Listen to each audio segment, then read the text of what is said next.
How's everyone doing? I feel like everyone's sick. Apparently it's snowing in the Northwest, and I did have to do never eat soggy waffles to figure out where Northwest was. I'm going to do my intro for the pre-recorded version, and then we will get started. Hello, welcome to my channel. My name is hautemesstom. Thank you so much for clicking on this video.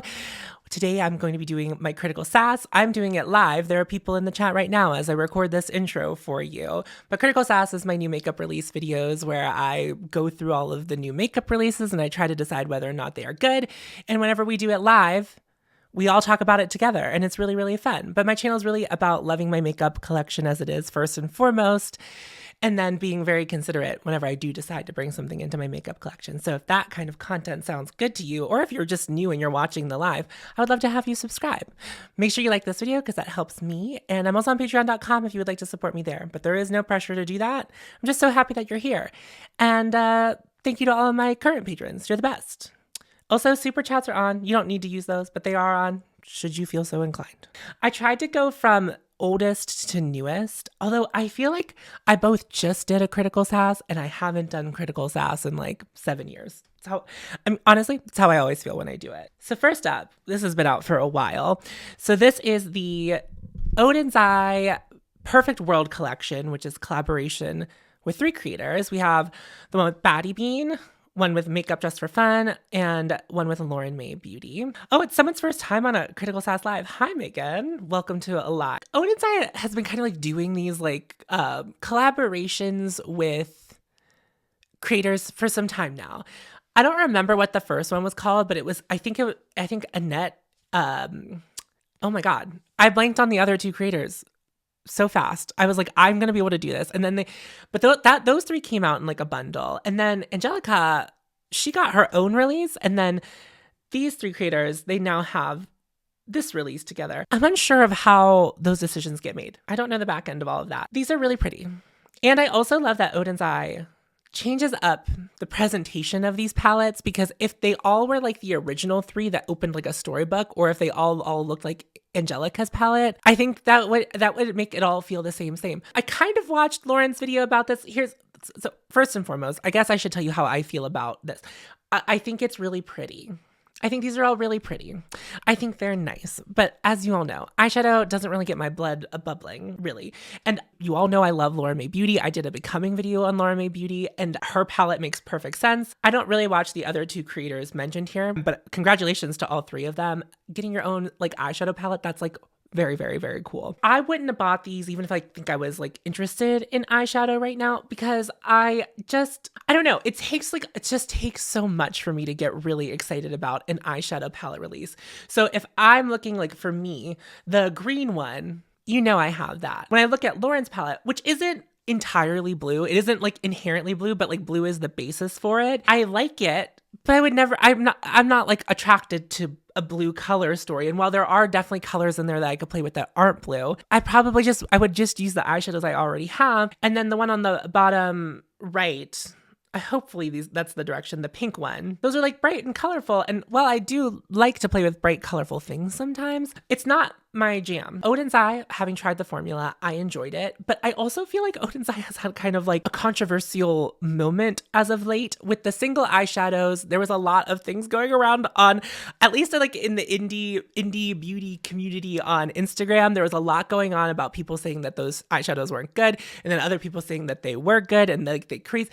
And I was like, there's more nuance to this, and I like couldn't get into all of that. When they released the campaign for these ones, there was like no swatches on deeper skin tones or something like that, or that's like what I remember seeing. And I'm not trying to bring this up to like spark controversy. It just, I feel bad for these creators who put a lot of hard work into these palettes and were really excited about it, and then they launch, and then like that's the aftermath of it. And I do believe that all of these or some of these are still up for sale, because I just got an email from Odin's Eye saying, kind of like suggesting that I buy one, but I don't remember which one it was. It was only one of them. Does Odin's Eye approach the creator with like the base concept, right?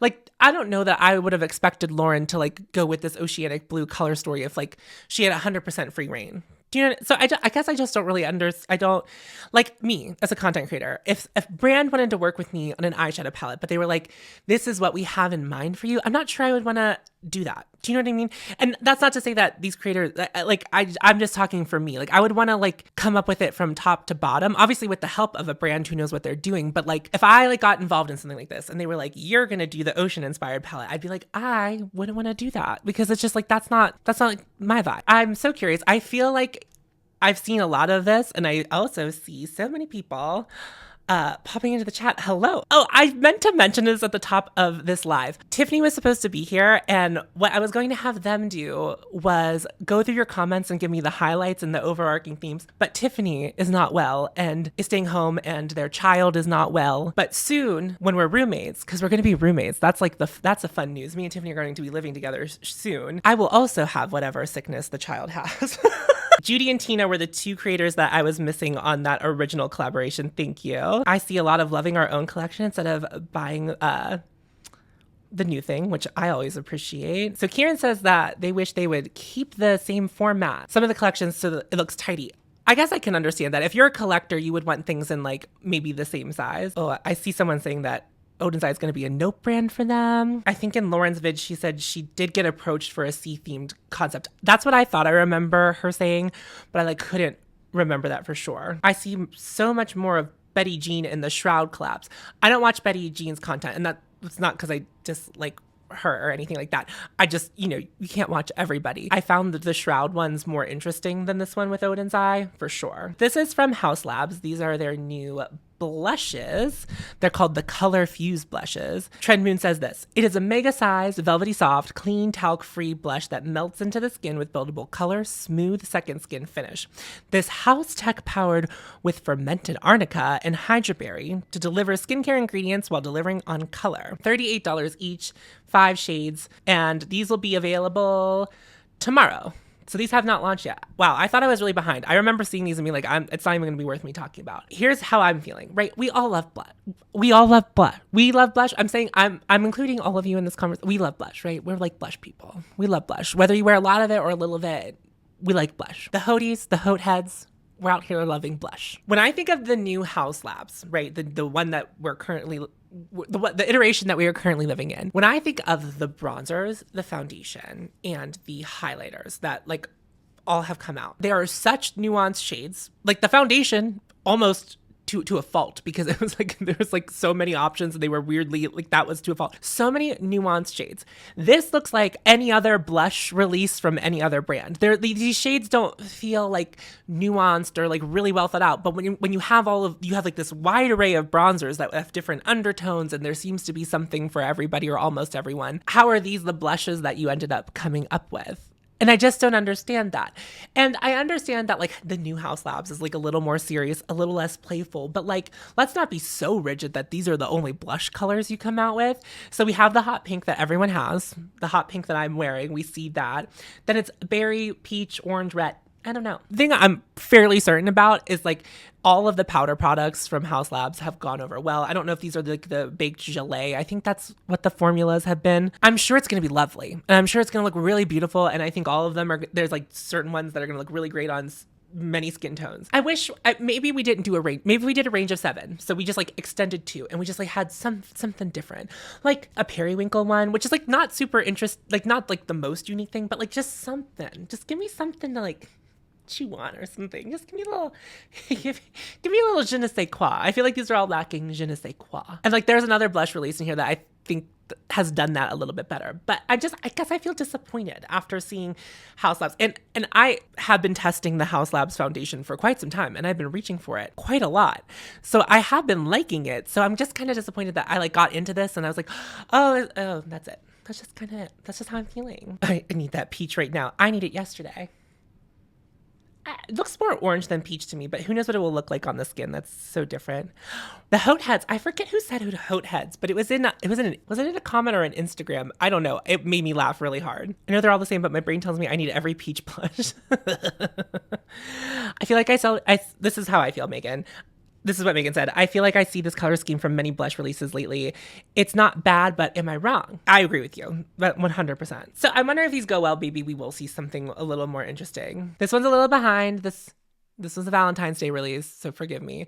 This is the Chucky X Glamlite. I also feel like my stomach still hasn't recovered from being sick. Like it's not upset, but it's like not at 100 yet either. So this is the Crazy in Love eyeshadow palette, and it has a 3D lenticular motion cover on top. So I also have a picture of like the full collection too. I love the concept of this. I think what a fun, cheeky way to take Valentine's Day and then flip it on its head, and then it still is like, you know, the messed up love affair, the messed up love of the Tiffany and Chucky. Like, that's really fun. That's really fun. Instead of just being like, it's pink, it's pink, it's pink. We're going to do a pink. It's love, pink, blah, blah, blah. This, so interesting. These like cool tones with like the richness. Beautiful. Is this an eyeshadow palette I would touch with a 10-foot pole and like bring in my collection? No. But I really like to look at it, and it really feels nice. It really feels refreshing. And I could just, it's so fun. It's so fun. It's something that I would play with one time and be like, wow, that was really fun. And I would never touch again, just like the Evanescence palette. That's how I feel about it. It's so cool. But then also all the stuff that came out with it, I have like a whole list of things. And I don't know if you could buy them oh, you could. Okay. So the palette, there's a lip kit. There's a Chucky lip kit. There's a Tiffany lip kit. There's an eyeliner duo. There's the mirror, which is like my favorite thing. There's a blush. The blush was confusing because it wasn't the blush the same color in both pans.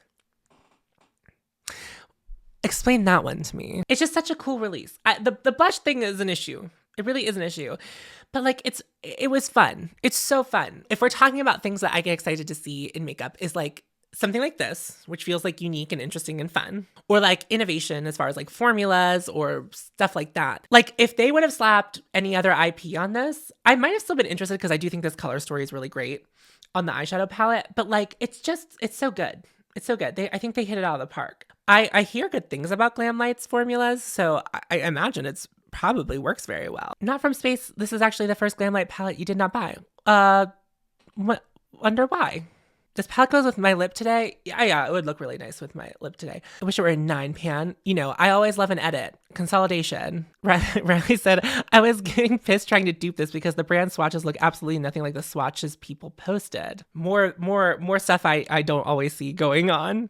This color story really speaks to me, but I know I don't wear those red shades. And so instead I'll buy a shirt that color. There you go. And also, Steven, is there carmine in this formula? They wanted to do 2 different shades, and the licensor said no to the second shade because of the embossing. They had a word on the other blush color.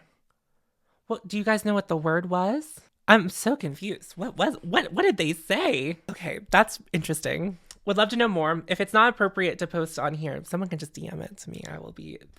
Now I'm curious. I need to know. All right, let's see what's next. Okay, yeah. I tried to find more information on these, and I feel like I really couldn't find more information on these, but this is a new release from Huda Beauty.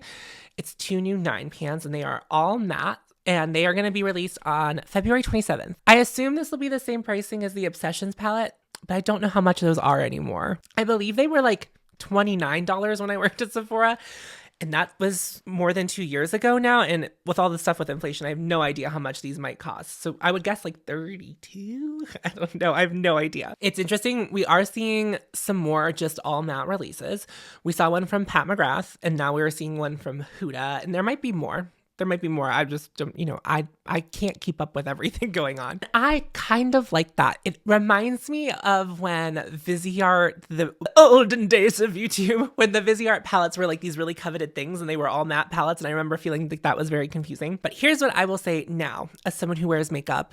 And again, I haven't been in a makeup game as long as many people, but like, I'm not, we're now at 7 years. We're approaching 7 years. I've been wearing makeup. I would never buy a matte eyeshadow palette that I couldn't remove the pans of anymore. It's a great palette to like have to pair with other things. I would much rather be able to like take them out, rearrange them, put them with the shimmers that I want to put them with, as opposed and like make a new palette and have the opportunity to shift them around. So I mean, if you're really into mattes, sure. I've used Huda mattes and I don't think they're the best. So I don't even know that I would bother with like a Huda release. But like, yeah, so like cool cool. I'm excited to see that mattes are like, people are getting excited about, maybe people are getting excited mattes. Do you guys, are any of you actually excited about this? And I like, are you excited about like this kind of like trend toward matte eyeshadows, like all matte eyeshadows? This small one, it's a small trend. We've only seen it twice, but like, is that where we're headed? Or are these two brands like swinging and missing? Because I know us, I know in this chat, I know a lot, I follow a lot of you on Instagram back, and I know that I just saw the word fart in the chat, and that is why I just laughed. I need to come back to that. Okay, but yeah, I don't know. Are people, is this going to be a thing that people want? I guess is what I'm curious. From a marketing standpoint, like, is this the thing that people want? Is this the thing that the market is ready for, or are they just trying to push us into this? Oh, the word wasn't fart. Steven was just saying, I hope the word was fart. I hope the word was fart too. Oh, Morphe also released 9 pans. That's how much I pay attention to Morphe. Hopefully I don't have to hear about Morphe for very much longer. My best friend hates shimmer of any kind, and she got so excited when I showed her these Huda palettes. Okay, so there is a market for this. I love when I come to the chat and I was like, I have no idea what you guys are talking about, but I love that. Never forget when I looked at the Viseart Cold Mattes palette and Tom's video came up from 2017 with farm banjo music in the background. I bet that video can't be monetized for that music. And I'm sure I tried really hard to find royalty-free music for that video specifically. Riley, was there a sequin background? Was that how old it was? Sequin background? I'm sure it was. Oh, the Huda Obsession palettes are now $41 Canadian. So Laura Mercier is releasing the Tinted Moisturizer Bronzer, an effortless cream bronzer with all the benefits of the beloved tinted moisturizer that gives your skin the perfect natural sun-kissed glow and 12 hours of hydration. Highlighted ingredients: prickly pear, fruit seed complex, uniquely tailored bronze pearl blends that bring the ideal level of warmth to every skin tone. So these are $30 each, and I think these have already launched because Trend Mood is talking about early access. I did not buy, but I saw a lot of people review the blushes, the tinted moisturizer blushes, and I don't think I saw anyone who had a good time with them. And that was not that long ago when that was, and I'm gonna guess that this was already in production when those were in production, like whenever those got released. And so my guess is that this is some kind of alteration on the blush formula, I'm guessing. So I wouldn't buy these. This is something 100% I will wait for reviews on. But also, like, the first 3 shades kind of look the same, and then there's one deeper one.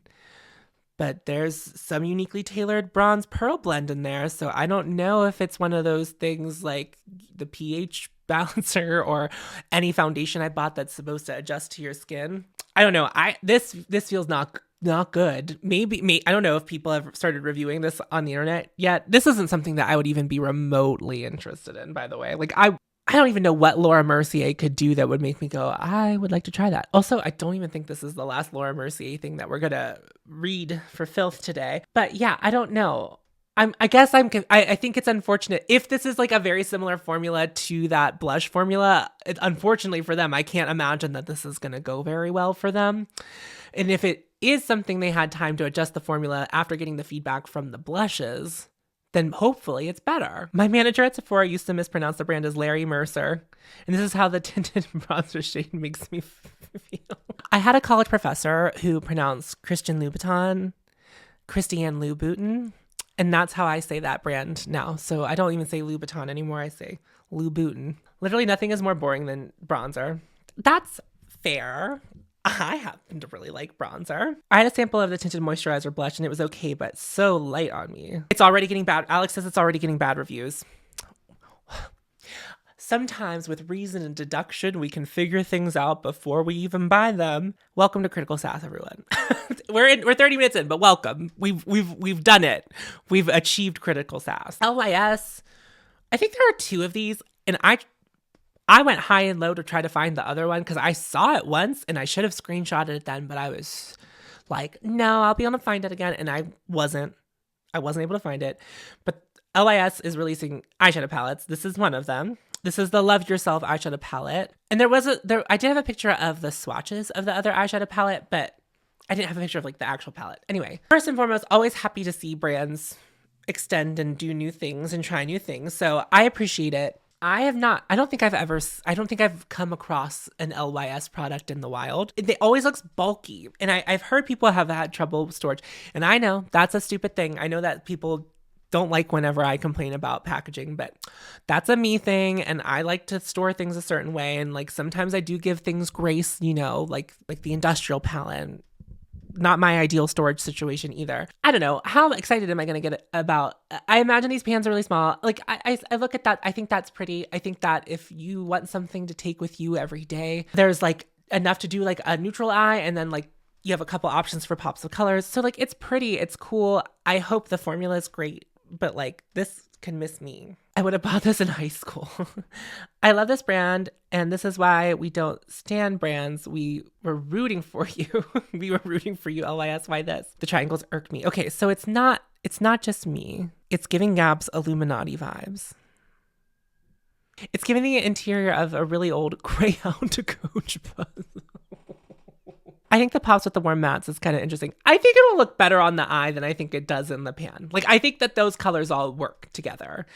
I think just looking at it, it's unappealing. You know what it kind of feels like? I never bought one, but like the 6-pan tins from Too Faced, it's giving me like that kind of energy. Kaylee says the triangle pans are too close together. Everything is going to mix together real quick. I have a couple eyeshadow palettes where like everything is just, there's no pans and it's all just kind of like melted together. I really haven't had that issue yet. I think the biggest issue with something like that would be like you hit pan on one of them, then it breaks, and then there's no more eyeshadows at all. You guys really do not like this. So I feel like I'm not personally in the market for blushes. So these are the Luminous Silk Glow Blush. Okay, I say that. Let me unpack something with you right now. Why doesn't it bother me that Armani names everything Luminous Silk? But it does bother me that everything that Urban Decay does is like a naked palette, or like that Charlotte Tilbury, everything is Pillow Talk.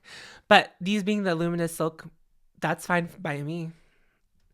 We'll work on unpacking that at another time. But I just wanted to throw that out there. That's my feel. So it's a luminous silk finish that drapes your skin like silk. Fine pigments that give your skin a natural, transparent flush of color with a satin finish. I like these. And honestly, I could buy, there's like maybe 2 that I wouldn't buy. Although I don't like the packaging. I don't like Armani's. Why do they do that? Like, why does it come in? Like, just entranced. I think they're so pretty. I really think these blushes are so pretty. In fact, the one I'm most attracted to, not the hot pink one, not the pink one on the top, but like that magenta one. Ooh. But like also the peach one, also all of them. They all look really pretty. They're gorgeous. This is like, it's like a step further than Lady Gaga was willing to go. So when we look at the Haus Labs one, there's some of the shades feel similar, right? Some of the shades feel similar, but some of them feel like a step off of what Haus Labs did, and it feels just more like it's not just the thing, it's like a little more interesting than that thing. And that is what I wish Lady Gaga would have also had a range like this. It's just so, but if I were to buy any of the blushes we've seen today, which I think was only Haus Labs in this one, I would buy this one. One of these, maybe 2. But again, don't need blush. Need blush like I need a hole in my head. See, I don't think these ones look like the Haus Labs. There are some, but I think there's a little more to these. I limited myself to 3 blushes this year, and and this will not make the cut. Cool. It's not going to make the cut for me either. I'm with you. Although I did not limit myself to blush purchases this year. Have I tried the Armani blushes that HLP has? No, but I like those shades too. But I just don't need another blush. This is the new foundation from Laura Mercier, the Real Flawless Weightless Perfecting Foundation. It's a weightless foundation that blurs the line between makeup and skin with medium buildable coverage, natural finish, waterproof wear, and up to 12 hours of fade-proof wear. $48, 30 shades, available today. Okay, do you guys remember whenever they originally sneak peeked this? And Trend Mood, there was like a picture and there was like a bunch of one shade being photographed together. Is that the truth? Is that what we saw? Because they all still... I now see all of the shades in front of me, and it still seems as though maybe there's only 3 shades of this foundation. So it doesn't feel like we missed out on much of the scope of the foundation range. Oh, I don't know why. I don't believe the medium. I don't believe like this light medium buildable coverage. I think, and I've tried the tinted moisturizer. I feel like a lot of Laura Mercier products feel very heavy on my skin, and that could just be a me thing. So I bet I wouldn't even like this formula. Nothing about this speaks to me. I wouldn't pay $48 for this. I I think they messed up. I don't know how that photo got leaked. I don't know if that was something that Laura Mercier put out, and then all of the like accounts that post about makeup just posted that. But I think that's unfortunate for them because it does feel like the rebuttal was that's not the only shade, and then they released the full shade range, and it's like, well, it wasn't far off the entire shade range. What we all missed is that this was an Oompa Loompa collab. That would be funny. And a thought for Laura Mercier for April 1st. Oh, this was refreshing-ish. So MAC, I don't know if it's only available in Europe, but it's available in Europe. I don't know if it's going to come to America. I guess that's what I should say. So it's a collab with MAC and Richard Quinn, who I assume is an artist, and that's where we get this beautiful, lovely imagery. The Quinning eyeshadow palette, the Color Excess Gel Pencil Eyeliner, the Fix Plus Setting Spray, the Powder Blush Duo Palette, Extra Dimension Skin Finish Highlighter, and Day Glow, which is described as a silvery beige. I might like that. And then there's a couple matte lipsticks. The packaging is so stunning. This packaging is scrumptious. It looks delicious. I love looking at it. So before I came on live, I did look at this eyeshadow palette, and I like in my brain, and I tried to remove those shades from the beautiful pop of the background. And it's interesting because it is like, well, obviously like the bottom row is kind of neutrals. There's something like beautifully interesting about the top four. Now, I know the quality of MAC is like questionable, and I've heard people say that specifically in these limited edition collections, the formula is not always the best, which is unfortunate. But I really like looking at it, and I can't stop. Like, it's really pretty. I think it's pretty. It feels like, you know, kind of well thought out for a lot of the makeup releases that we see anymore. They're like, I'm taken by it. It's beautiful. I would never buy anything from like a MAC collection like this because of just like the reputation that these kind of releases have. But I love looking at it. And I think if you're a collector, you probably wouldn't be upset by this. But I think I feel like if I was coming into the makeup game, if I was new, fresh, I would buy this and then be very disappointed in it. That's what I think the natural progression of that would be. Because like there's something desaturated about those color shades, like in the palette, like those top four shades are just something like off about them. And I kind of like it. But I'm not going to buy a MAC eyeshadow palette. I'm not going to buy any eyeshadow palette, really. But it's pretty. And I want to commend them on that. Although I hate when they repackage Fix Plus, because Fix Plus, it's like putting makeup on a pig. What's that going to do? Nothing for anyone. So don't do that. When I saw the blush, I thought it was Pat McGrath at first, and I too love the packaging. However, I'm not a MAC purchaser. Fair enough. Probably a bit chalky. I mean, probably. A whisper of color. The swatches look dusty. You know, I try not to take swatches into too much consideration. I know that I have some eyeshadows that I really like that don't swatch very well. MAC winking at Tom. Come on, make a mistake today. I'm not going to buy it. I feel like I didn't find much information on this, but I tried. This one's, I give and I take. This one's more of an interest, not really an interest for me, but available now in Europe. The Terracotta Le Teint. The perfection of a foundation, the lightness of and radiance of a powder, long wearing for 24 hours without transfer, light texture, airy formula, coverage medium to full in 30 shades. If I'm correct, I've never tried anything from Guerlain, but I know the Terracotta line has a fragrance to it that's like very specific. So I would be aware of that. I fall for a lot of stupid crap that some of these high-end brands do. And something about Guerlain is always super unappealing to me. Something in my brain really wants me to want this and really wants me to like want and like this. But I don't. And I couldn't tell you why. Maybe it's the idea of the scent that I've never smelled. That makes me go, I wouldn't wear that.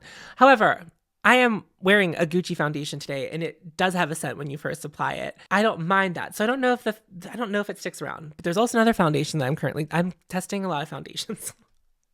There are so many foundations that smells really bad, and it sticks around. That smell sticks around.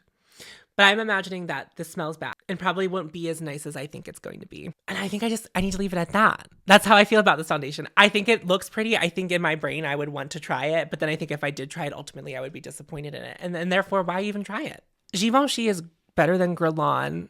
That's my hot take. At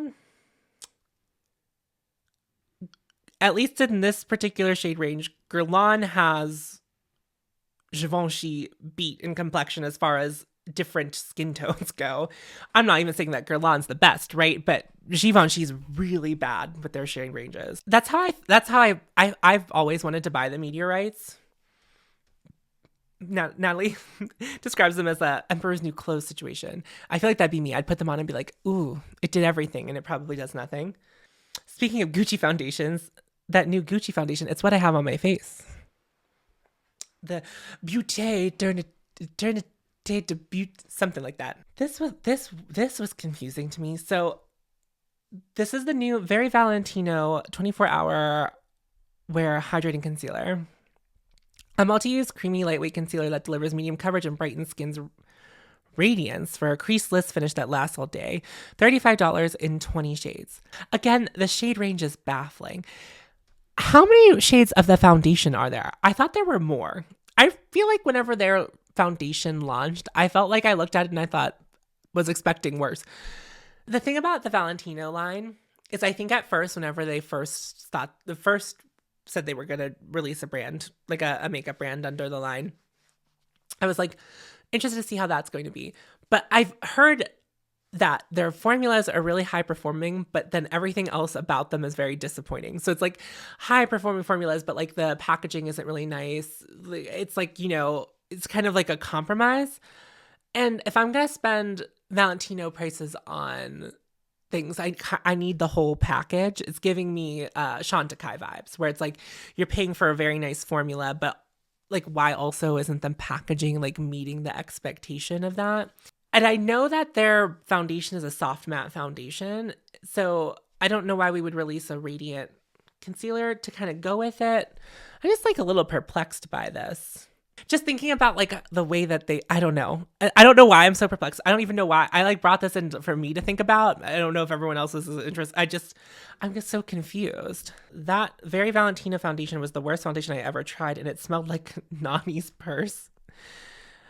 Valentino intrigued me, but the plastic misses me in their compact. Never considered myself a packaging snob, but for that money, I want yes. I know that Annette's makeup corner, Annette really likes this foundation, likes the foundation from this range. I think, in fact, because she doesn't like complexion, it's very funny. She loves so much colorful eyeshadow, but I think this is like she wears this foundation kind of exclusively. It's so funny how cosmetics can be so personal. And we can all have very different experiences. Oh, Lauren Made Beauty does rave about the primer. I wonder if it's one of those things where it's like if you use the whole line, it all works together, but like trying to mix and match, it doesn't play as well. Why wouldn't a luxury brand be like, buy all of our things? The Saie Sunmelt now has two additional colors, fair bronze and tan bronze. And I know that State of Kate has tried the lightest shade and said that it was too light for her. And obviously, I've not met Kate in person to like know, but I know that Kate describes herself as pretty fair. Not the fairest, but pretty fair. So that bodes well for those of us who might be the shade of paper. This could be a good bronzer option. And I have heard good things about this formula. And it is, in fact, the first thing, while I'm not on the market for a cream bronzer, it is the first thing from Saie, now that they have this in the range, like they have this shade in the range, where I'm like, yeah, I'd buy that. I mean, I'm not going to, but I would. Like, I think that bronzer would work really, really well for me. And I know that many of my subscribers also have very fair skin, so it could be an option. I don't know if anyone else has reviewed it. I don't know if it like reads too orange or anything. To kind of circle back to last Critical Sass Live, we talked about those Bobbi Brown bronzers. People with very fair skin have been really getting on with that, the latest shade in that shade range. So also another option for my very fair skinned friends. This is what I want to see more from brands. Saie has a very popular bronzer, that did not have the best shade range, and then over time adding more to it. Now, I know they tried that with the concealers, but I think they just missed. They shouldn't have launched them when they did, and they should have had more well thought out shades when they launched that. But this, I commend them on this. Like, it's like, okay, we have this popular thing. We've heard that a lot of the people with fairer skin are having like the issue where it's like not working for them. I mean, I don't know what their deepest one looks like, so I don't know if that should also be considered. But I like seeing this. I like whenever there's a little bit of self-awareness and be like, okay, yeah, we definitely need something that doesn't show up orange on people. And I like that. I appreciate that. That's it. That's it for this Critical Sass. My stomach has really been a-churning this whole video, so I apologize for being so gassy. I know that many of you are sick.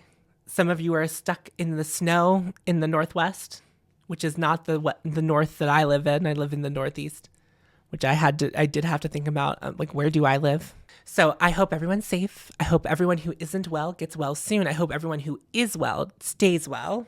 And that's that. I'll have a new video for you on Friday, and that's going to be Kaleidos versus my makeup collection. I already filmed that video. It just needs to be edited. I think everyone has a stomach bug right now. But I appreciate you all so much for hanging out with me tonight. Thank you I felt like it was a very calm and casual Critical Sass live. It definitely was, it didn't feel as overwhelming as the last one. But hopefully Tiffany can be on the next one with me. I need to get Tiffany back on the channel. I know you guys have all been requesting to see them, and I have been requesting to see them as well. But I appreciate you all so much. Remember to follow your haute, and you will find me. Bye-bye. Ohio's for lovers. Thank you. Bye. Bye.